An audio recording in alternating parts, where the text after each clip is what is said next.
My screen okay? Yeah, all good. Right, great.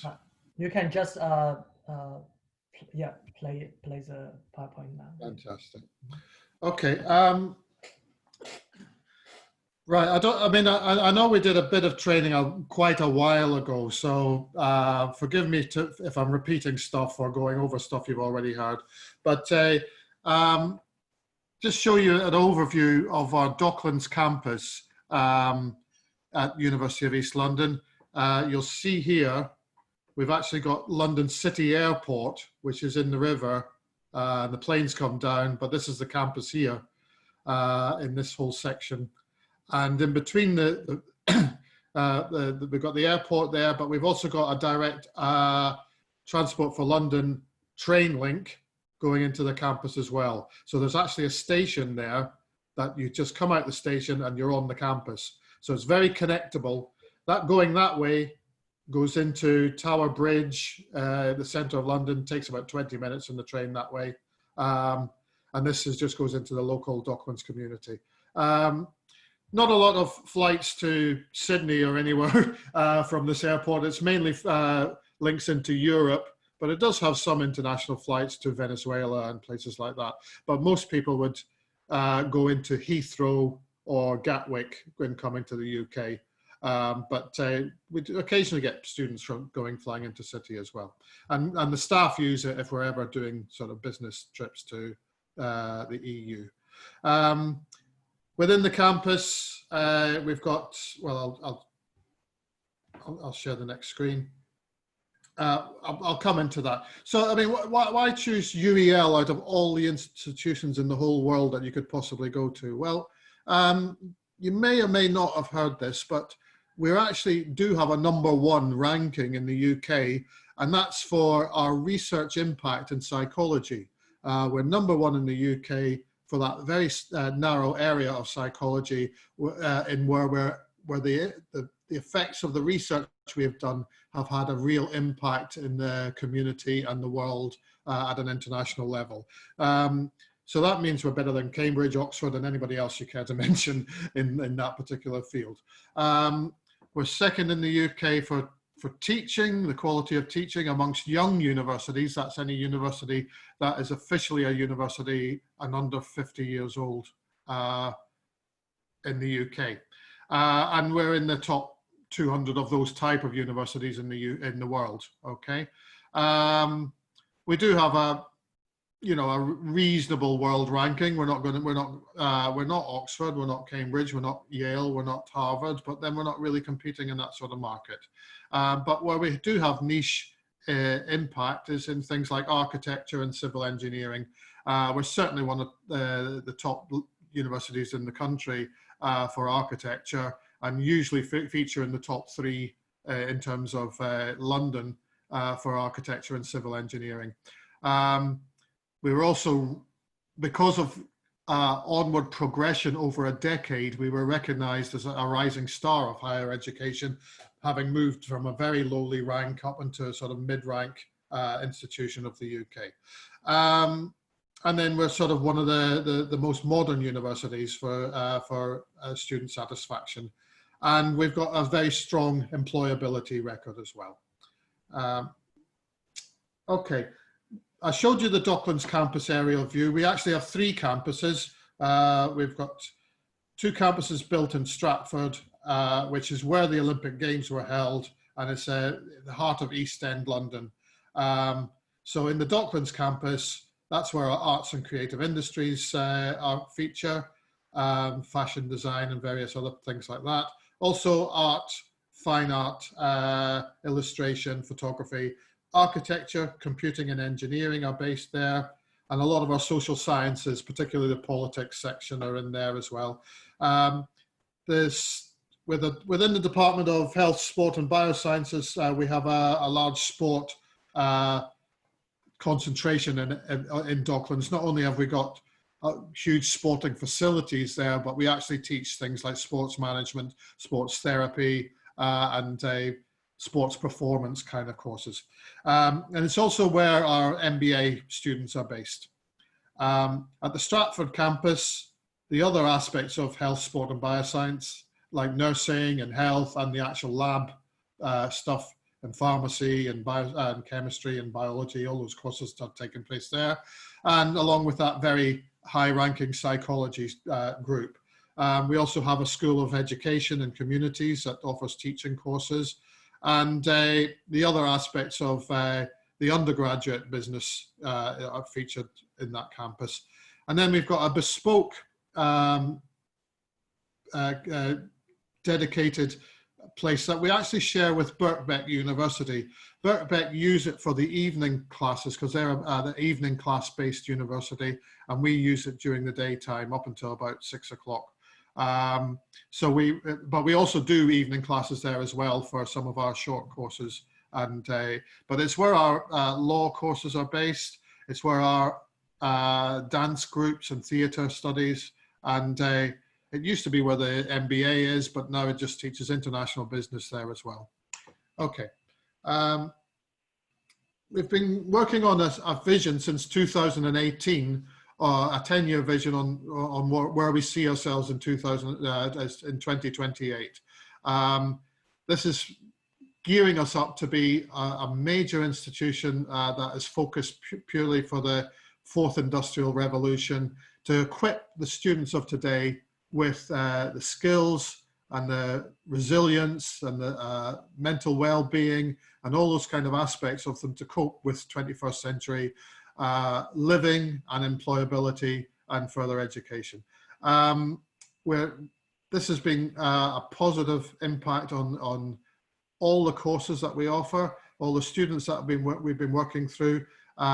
It's ambitious because we've set ourselves very clear agendas in terms of making our students employable, enterprising, creative. If they want to be entrepreneurs, we can support them in that, in their own pathways. But the whole aspect of this, that nobody leaves here then says, what am I going to do?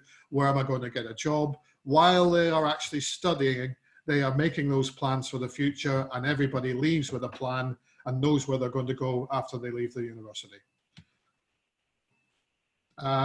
So embedded in this, we've got things like every year, there is at least one core module of mental wealth in every program that copes with emotional, social, physical, cultural intelligence. We've developed a careers passport, which is an evidence-based portfolio of all the skills that and competences that they're acquiring, not just in the lectures and the coursework and the submissions that they're doing, but everything they do. If it's networking skills, if it's if they do an advanced Excel course, or do a bit of Sage or any of those packages, or all those kind of things that they pick up along the way, voluntary work, all those kind of things come into the sort of whole passport, so that they've got this that they can present to employers, for at interview, and can demonstrate other skills more than just their coursework. And then what they were being taught as well is making them ready for this Industry 4.0. And we do this in collaboration with a lot of major companies like Amazon and Google and Apple and a few others. We're actually working very closely with these major players to develop what the skills employers are looking for in those areas. And we're a connected campus, not just physically in terms of our connectability to the rest of London, but in terms of the community we work with. So a lot of our students work closely with the community. An example of that is the psychology, where our research is based on real people and experiences from the local community. For instance, if I said, if you went to Harvard and you were doing psychology there, 60% of your research will have been done on other Harvard students, whereas I would say 60 to 80% of the work that our students at UEL do are based on our drop-in centres and in real people with real issues in the community. And East London, let's not forget, is an area where there's a high sort of level of immigration, in some cases some social deprivation, And people come with a range of emotional problems. They might have been refugees, they might have been first, second generation in the UK, broken families, a whole range of other issues. We have a drop-in centre to help anybody that is going through any of those areas, and our psychological academics do the research embedded in this, and our students get an opportunity to help people while they're learning. That also applies in our law courses. We've got a law drop-in centre to help people with a lot of maybe land law, sorry, tenancy law, immigration law, criminal law. We have drop-in centres to advise them, and also in our business areas where our business startup schemes are embedded in the local community as well. Okay, so we've got several niche programs I'll just flag. I mentioned architecture already, third in London at 2020. Within the School of Architecture, Computing and Engineering, we have about 180 academics that are working part-time for us and part-time in industry, either as consultants, as practicing architects and designers, or for major companies, and have a wealth of experience, of real experience, and that also builds a network into those areas. So the work is very practical and engaging, and it's got a fantastic reputation. Along with that, computer science, we're really punching above our weight in terms of the computer science stuff, especially in the sort of cybersecurity and digital forensics kind of areas. All our courses are accredited by the British Computer Society, and we've also launched a top-up one if you've got any diploma students wanting to do a final year in the UK. The applied computing course would be ideal for them. And then engineering, civil engineering. We're one of the few universities that has engineering in the same department as our architects. Most people keep them separate, and architects never meet an engineer until maybe when they're actually employed in the real world. But our students get an opportunity to share ideas. You know, somebody designs something and the engineers say, well, we'll make it stand up. And they can show you materials sciences, and there's a lot of crossover and work on joint projects. There's a lot of civil engineering going on in the UK at the moment, especially in London with our high-speed Railway 2 links and our Crossrail links, and the biggest sewage works in Europe is being built in London at the moment, plus a lot of sustainable housing and infrastructure and things like that. So what we do is we give our engineers a taste of that, a flavor of that, by taking them to a different construction site every week. So they get a construction site visits, get a chance to network and ask questions, and get a real feel for what the job entails. And it's a very practically based, focused. And that also helps their employability. I mentioned law as well. We have a whole range of LLM programs. As you can see, we are offering them with placement options. So you can either do 1 year, 12 months and get your LLM and then go home, or you can spend it over, you get an additional placement option at the end of it, which is another 10 months after that, where you will be shadowing real lawyers, interviewing real clients, and working in a drop-in centre, and providing counselling and advocacy. And if it gets to a court case or a criminal case or whatever, the lawyers take it off them and proceed with that support. But it's a very hands-on placement, and that's very much for people as in the social law aspects of things. We're in East London, but to be fair, London is moving east. We've got a lot of development. Next to our Docklands campus is the Royal Albert's project at the moment, which is a major technology and knowledge hub that is being built in there. Amazon are moving in there, Apple's moving in there, and a whole host of other institutions. And they're on our doorstep. And it's being funded in part, it's a public-private funding and the public bit of it comes from Newham Borough, which is the local council, and UEL as a university. Okay, we're also involved in the Nightingale Hospital project in the Excel, and at the real peak of COVID, our nurses and our staff and our teaching staff in health and biology were staffing the hospital and helping out as best they could under those circumstances. And our students got very involved in that as well. Even students that hadn't graduated, our third year level nursing students were getting experience in the hospital helping out at that time as well.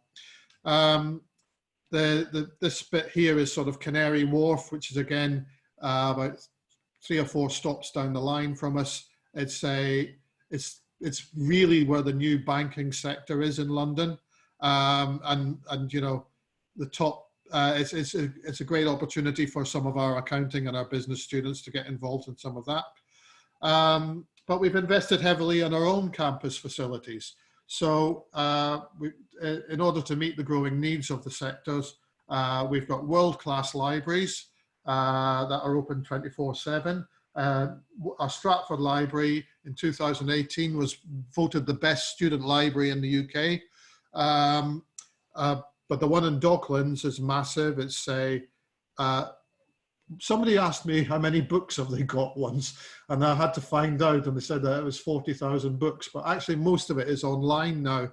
The students get digital access to some of the biggest libraries in the world, certainly the British Library, and Athena gives them access to all the University of London libraries stuff, plus our own memory banks of journals and bits and pieces.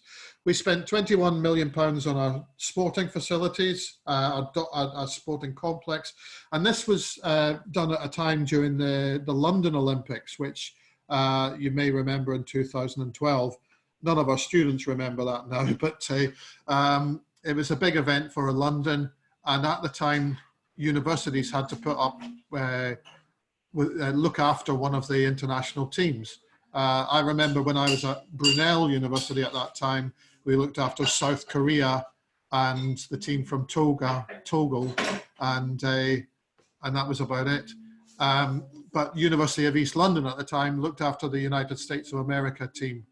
And so the most demanding and one of the largest teams in the world came onto our campus, and we supported them. And of course, we had to develop our facilities to make it suitable for them. But in fairness, they actually left a lot of their own stuff with us. So we've got this high quality performance gear as a gift from them. So that was quite nice. We've also spent quite a bit on our bioscience labs, and certainly in the pharmaceutical and drug therapy and various areas, pharmacology, where we are really well equipped to provide those courses there. Our Docklands campus has student accommodation for over, about 1,200 students.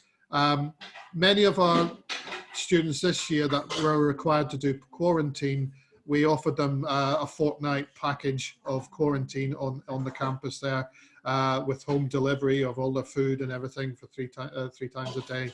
And so they were all being looked after there. But it's, it's the nice rooms. I'll talk about them a bit later. We were the first university in the UK to have a dedicated Bloomberg suite.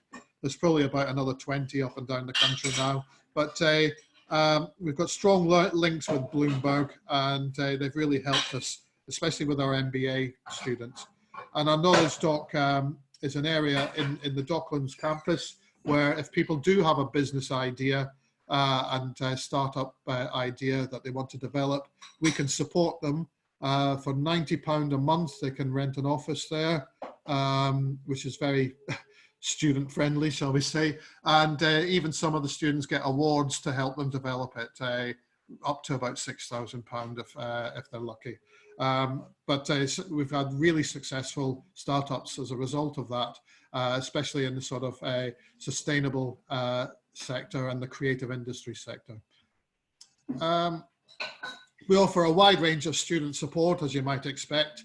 I mentioned there were 3 campuses, so I'll just mention at the bottom, there's actually a free shuttle bus service. So if lecturers happen to be on another campus, they will be able to get to it within 20 minutes by just hopping on the bus and taking that free of charge. But of course, students in London benefit from 1/3 off all the travel costs anyway by getting an Oyster card and bits and pieces like that. We have pickup services, as you might expect from Heathrow and Gatwick. But every student has their own personal tutor for academic support, someone to turn to and talk to. And at this moment in time, it can be online. They can do online or one-to-one on campus by appointment. So that's fine as well. I mentioned accommodation, and that's just to give you a view of what the accommodation looks like from the river. Luxury riverside apartments. You would pay a fortune to own one of these in London, and yet for about £170 a week, students get this featured all-in accommodation. This is one of the undergraduate ones. It's not as posh as the postgraduate ones, but I think it gives you a flavour of what they've got. So you've got your own bed, your own study space. It's not dormitory accommodation. They've got all this in there. They've got their own toilet and shower in there as well. Yes, they share a kitchen with about 5 other students, but it's an all-inclusive price in the sense that there's no gas or electricity or water bills on top of their rental, and the Wi-Fi is free as well. There's laundry facilities in each building as well, and it's all swipe card access, so it's all secure. And it's double glazed, so yes, there's an airport across the river, but you don't hear any planes when that window's shut. So, okay. For those that need it, and I don't know how many students will do, but occasionally you'll get people who miss the English language component of it. We do offer English pre-sessional courses. This academic year, we've been offering them online so that they don't have to get their visa first, come in here, do a pre-sessional English. There's always a danger that if they don't pass it, they have to go back home again. So we're doing them online, and that's worked incredibly well. We've had 14 students graduate into September through that course out of the 17 that originally applied for it.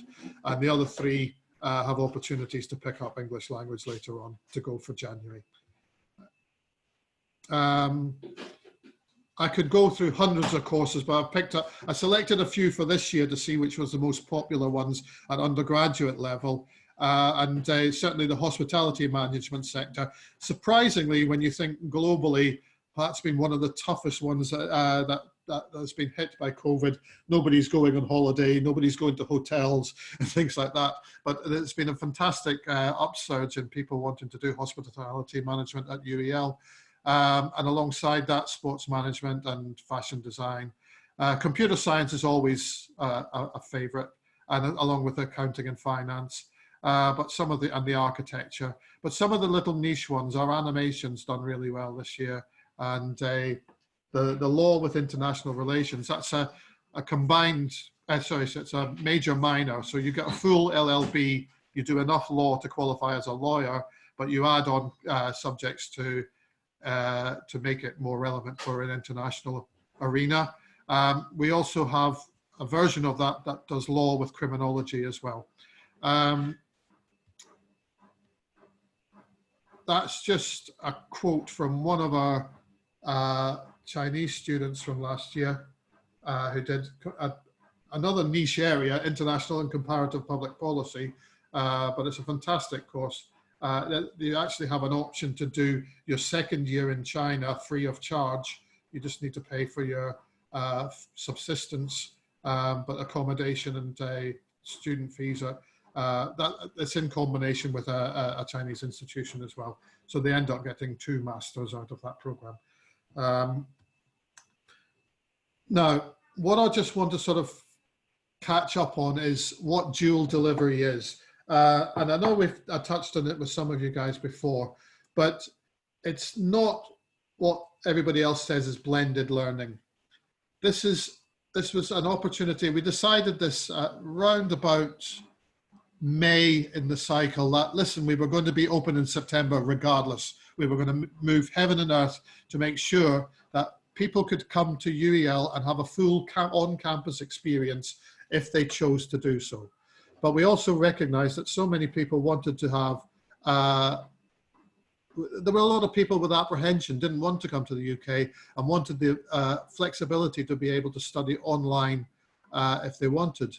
Now, the compromise that we made, we said, look, you do have to, you are a UEL student, you're not doing this distance learning, okay? This is a proper course to come on campus, but we will deliver the online aspects of it so that you get the full quality of learning through, if you have to have it online, but you have to be prepared to come on campus as well. So you would have to get your visa.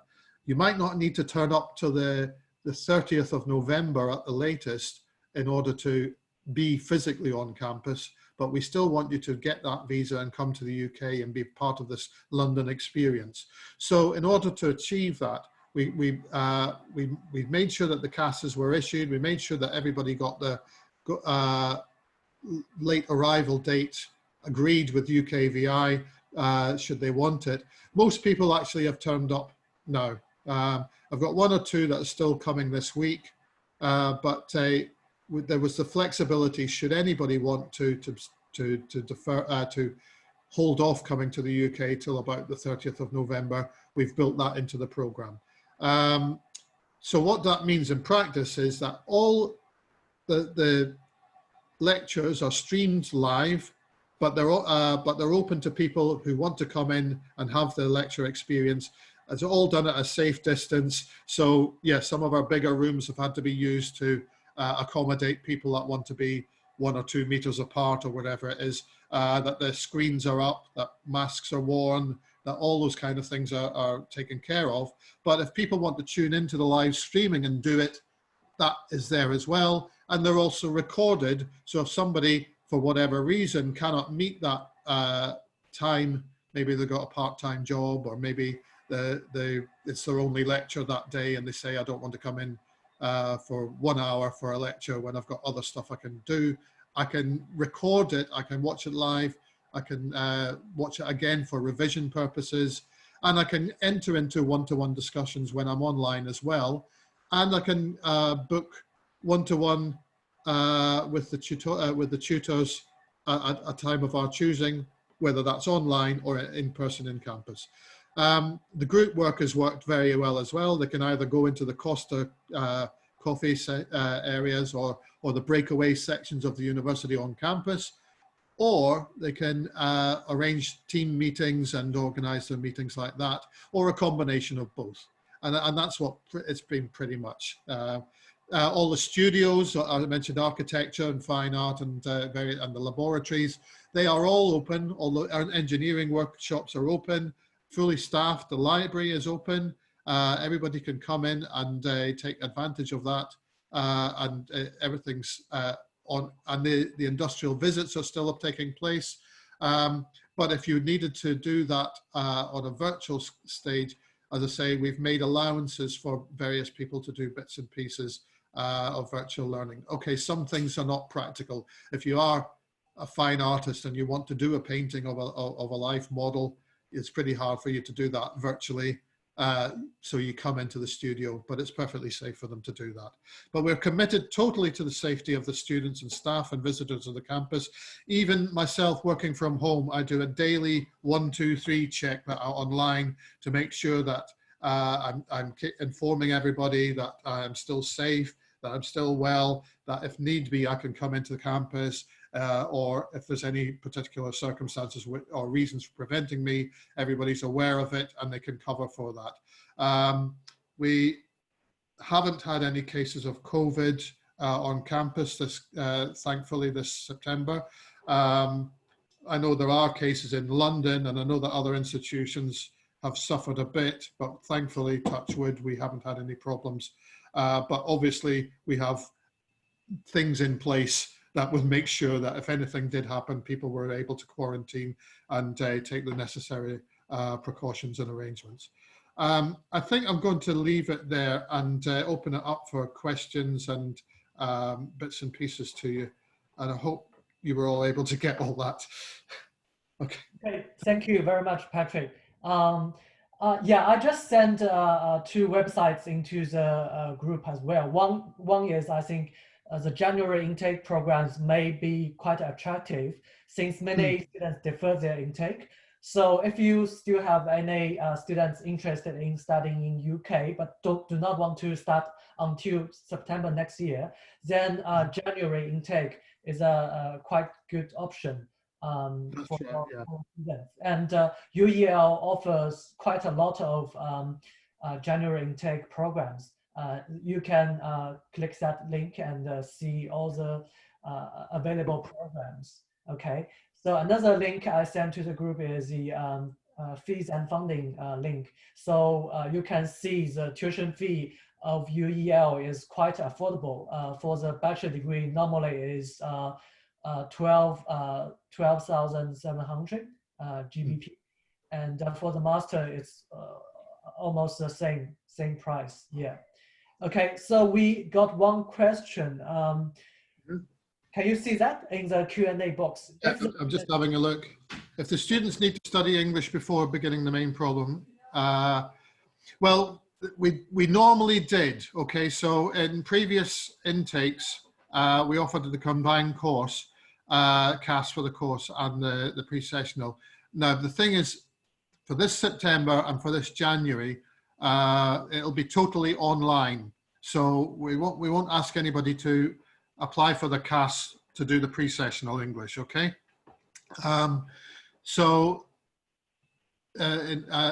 It's worked in the past that we did it. And this September, we built in enough flexibility to get the CAS issued, even though it was a bit of a tight deadline. There was about 2 weeks to get it turned around.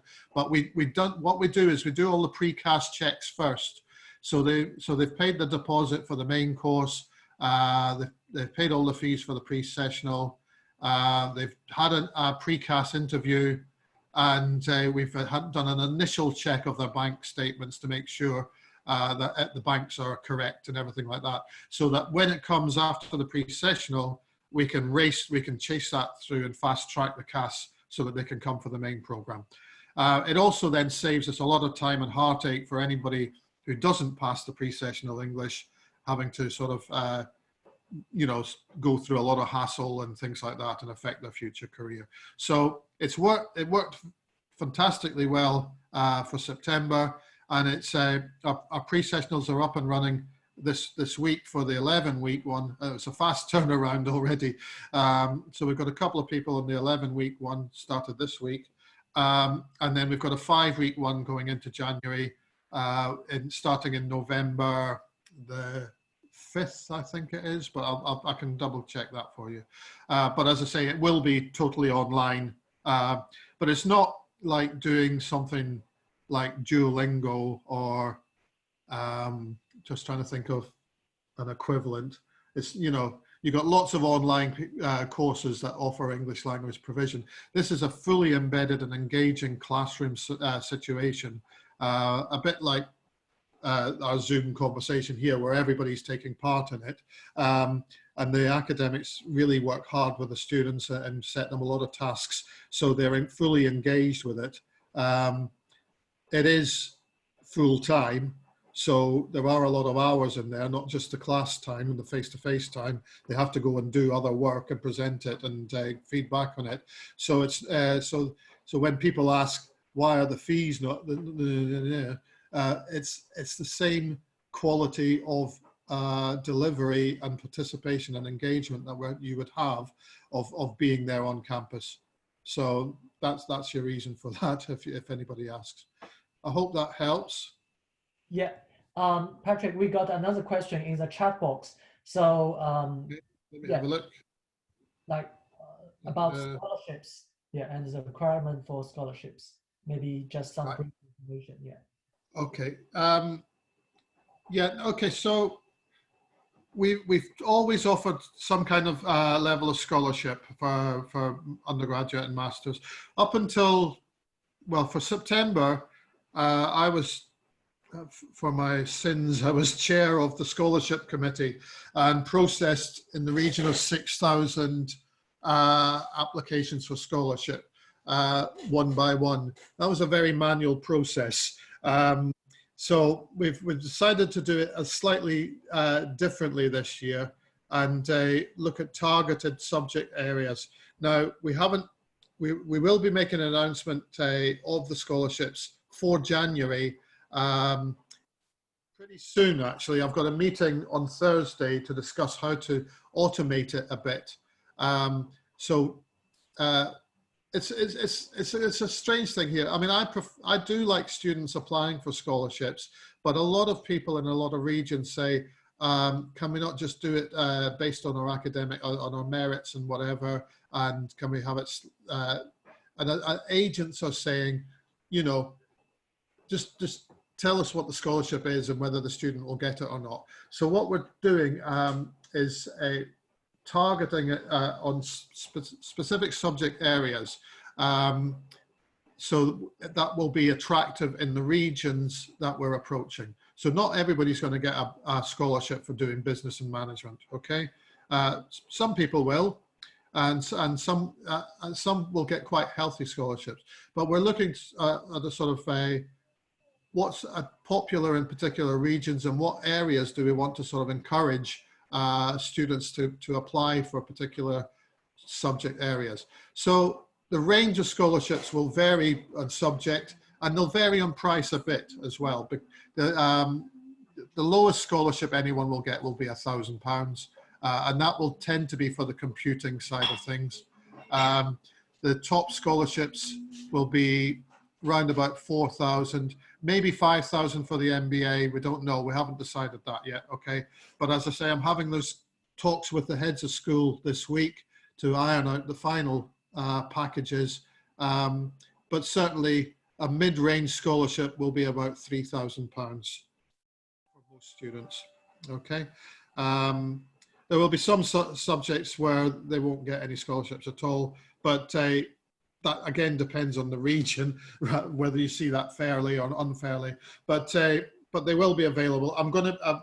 It's something that we won't share with the students necessarily, you know. But what will happen is they won't need to apply for it this year. It'll be made alongside the offer. So when the offer is made, they will be either automatically allocated a scholarship, whether that offer is conditional or unconditional. Okay, so they don't need to do another hurdle or log into another system to apply for a scholarship this year.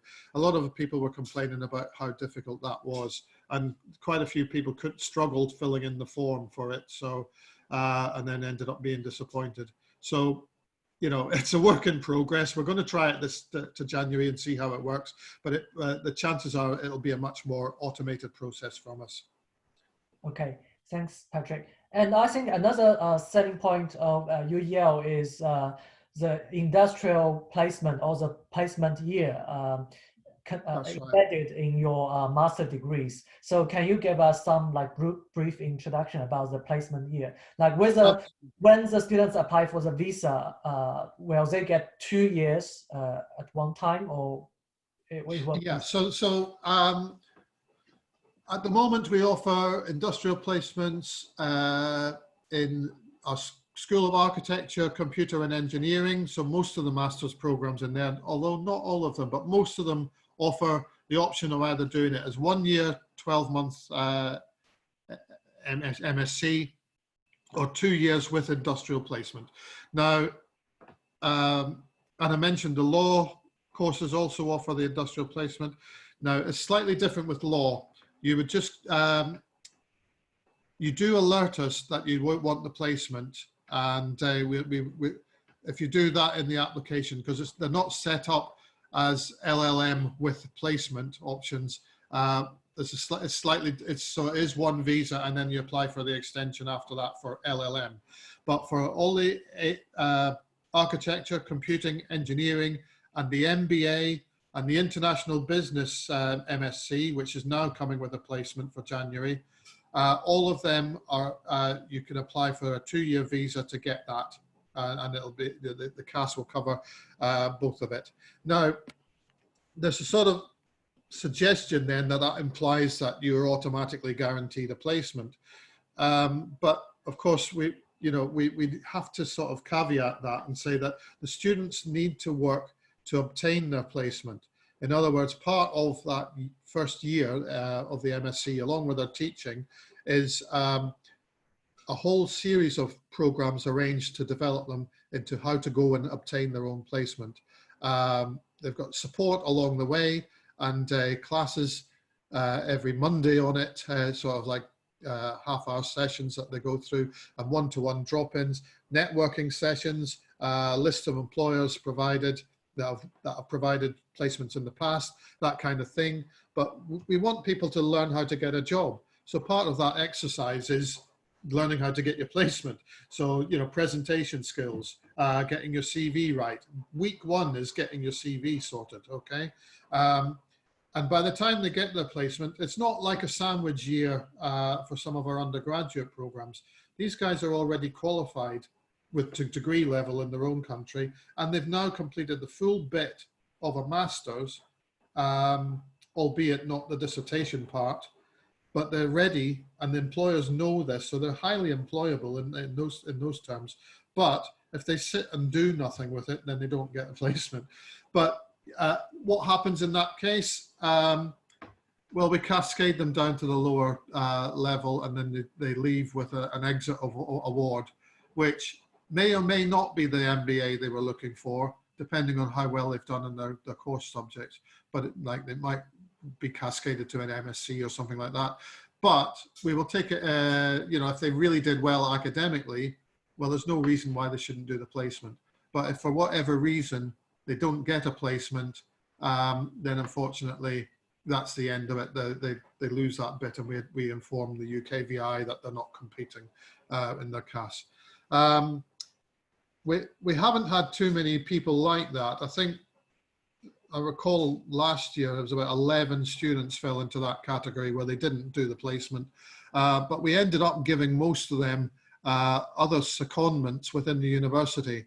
Okay, so it wasn't the ideal solution, but we have a backup plan as well.